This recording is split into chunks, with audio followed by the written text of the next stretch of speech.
What is up mga sir? Yan yung flash natin yan. Wala sana akong plano na mag-upload, no. Kasi hindi pa dumating yung shifter natin, no. Pero may nagpi-PM kasi sa Facebook page natin. May nagtatanong. Tsaka kailangan din natin masagot, no, kasi medyo alarming na, no. Bago na lahat, no, shoutout nga pala sa tropa natin, no, from Iligan City. Ayan, shoutout busing sa mga naka-flash 150X dyan. Rides mga boss. Ayan. Ito yung tanong ni bossing, no. Tinanggal daw niya yung thermostat ni flash 150X niya kasi baka daw mag-stock up tsaka mag-overheat yung makina niya. Tsaka yung isa naman, nagbabawas daw yung ng coolant yung flash niya kahit na bagong palit siya ng coolant. Drain si busing ng coolant, pinalitan niya ng bago, no. So yan yung mga sasagutin natin ngayon, no. Anong una, no, yung thermostat po mga bossing is napaka-importante po yan sa makina natin, no. Isa yan na pinaka-importante na part sa cooling system ng makina, no. Dapat hindi yan tinatanggal, lalo't all stock naman yung makina, di ba? Dapat pa nga yung cooling system natin is ina-upgrade natin, pinapalitan natin ng radiator ng mas malaki, auxiliary fan pinapalitan natin. Hindi dapat sa nangyari kay bossing, tinanggal niya, no, kasi nga daw baka mag-stock up, no. Una, hindi po basta-basta nasira yung thermostat, no. Hindi po basta-basta nang stock up yan. Nasira na lang yung motor mo, yung thermostat, hindi pa yan nasira, no. Tsaka wala namang mangyaring, wala namang connect yan sa performance ng motor mo. Hindi naman yan bibilis o lalakas yung hatak pag tinanggal mo yan, no. Ang laki pa ng problema mo, no, in the long run. Una, ang trabaho po ng thermostat is para ma-achieve agad natin yung ng makina yung normal temperature niya, no, at ma-maintain niya yung normal operating temperature ng makina.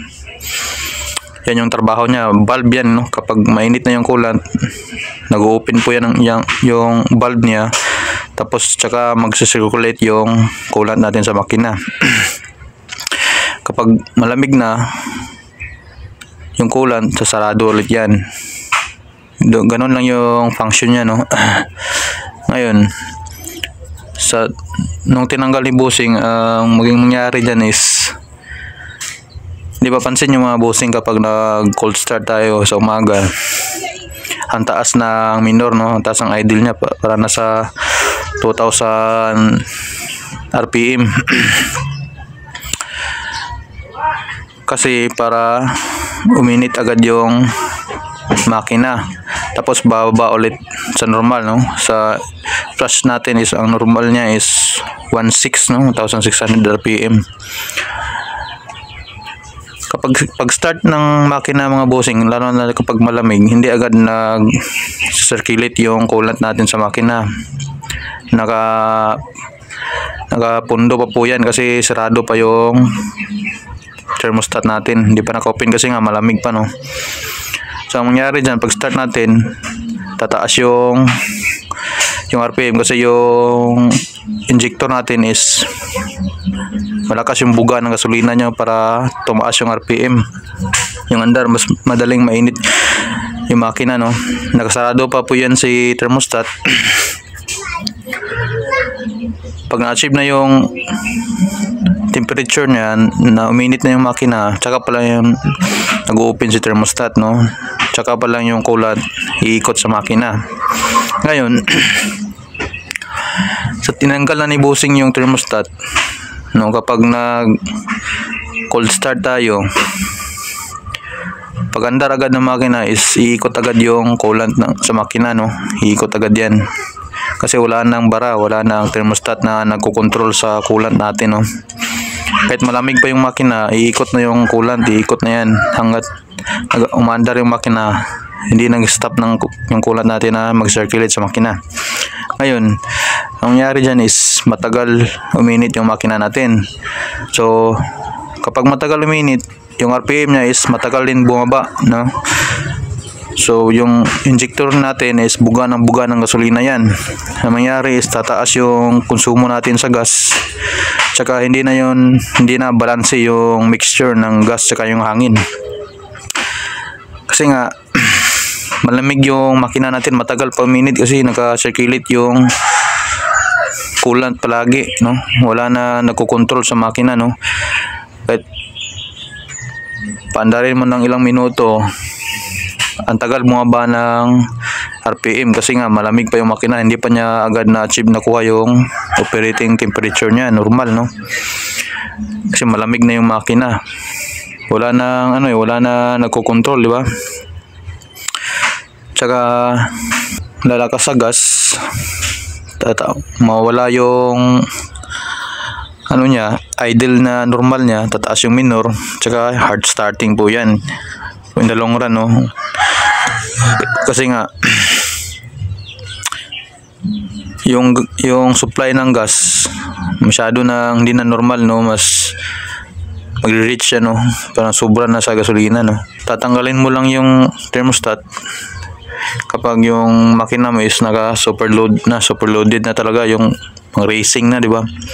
Upgraded na talaga, no? Kasi para mas malamig, matagal uminit yung makina, no? Baliktad yan, eh. Sa ganitong sistema na all stock lang naman, hindi dapat yan tinatanggal. Napakalaking pinaka-importante po yan, mga sir, no? Sana hindi tinapon ni Bossing yan kasi ang mahal ng thermostat, no? Honda pa naman yan. Yan. Tsaka yung concern ni Bossing na baka daw mag-stock up yung thermostat, no? Kaya nga may temp sensor to, no? Ayan. Ito mga Bossing. Ayan. Kaya nga meron ganyan kasi para malaman mo na nag-overheat na yung makina, sobra na yung init, no? Kapag umilaw tong temperature indicator, patayin mo na agad yung makina, no? Para tingnan natin yung kung ang issue ba is yung auxiliary fan hindi umiikot ng normal o sa thermostat, no? Kaya nga meron dito, no? May temp indicator dito. Yung tinanggal mo yung thermostat, no? Hindi talaga ako boto dyan, no? Tinatanggal na yan kapag drag bike yung motor mo, yung makina mo, di ba? Super load yan.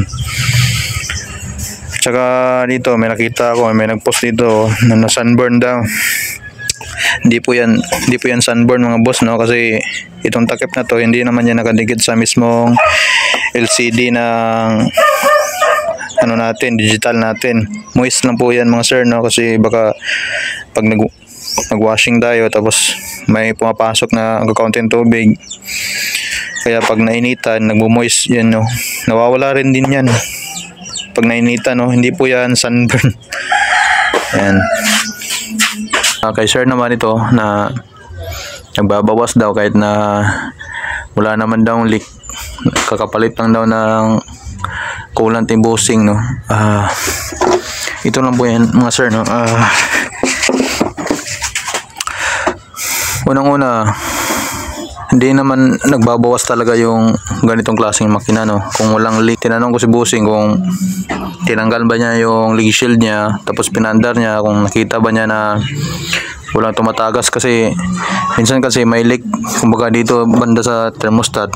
Hindi po yan nagli-leak kapag hindi nakaandar yung makina. Tutulo lang po ng konti yan dyan, tapos pagpatak dito sa bore, mag-evaporate agad kasi mainit, no? So hindi mo malaman kung may tagas kasi walang tumatagas dito sa baba.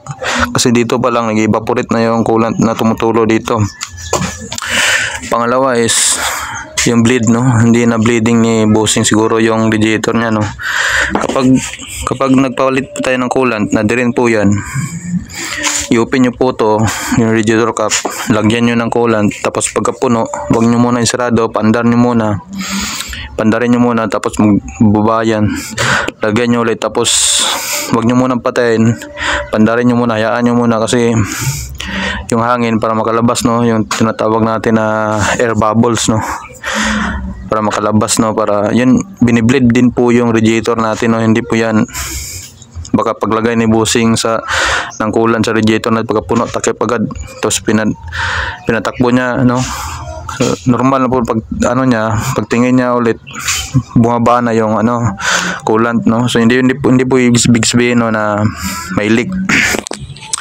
Tapos itong reservoir po natin, mga sir, no, hindi po dapat to pinupuno.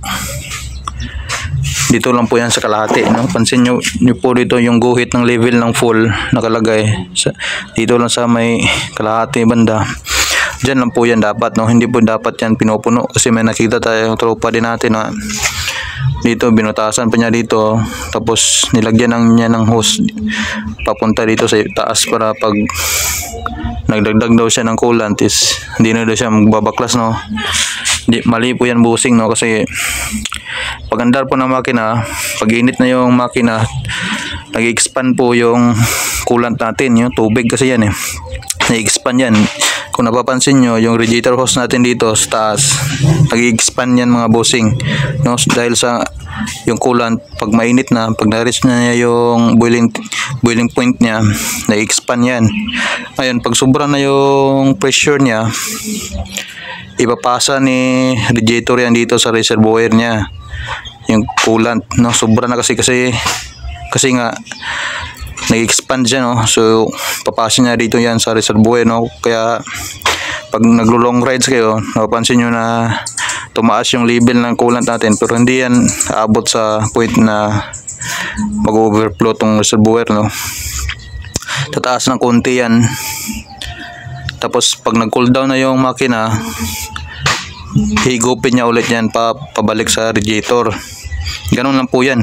Kapag pinuno nyo po yan, mga sir, wala na pong lalabasan ng yung radiator, no, kasi puno na.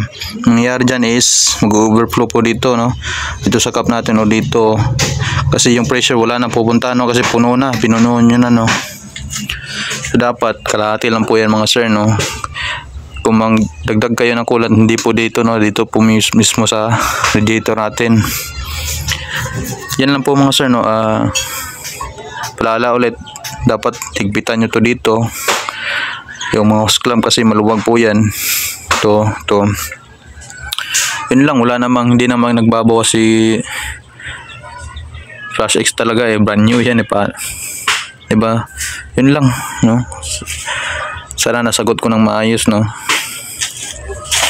Update na lang tayo sa Monday, no, kapag dumating na yung shifter natin, no. Brand pala ng shifter na in-order natin is Racing Boy, no. Kasi yan talaga yung gamit ko sa sniper ko tsaka sa raider ko. Racing Boy talaga, napakasulit talaga, So, na lang, upload na lang ulit tayo. Di po pala alam, no, na may Facebook page po tayo. Ito po yung Facebook natin. Kung may mga tanong kayo, PM lang kayo doon or comment lang kayo dito para masagot natin, no. O, yun lang, mga boss, no. Ride safe.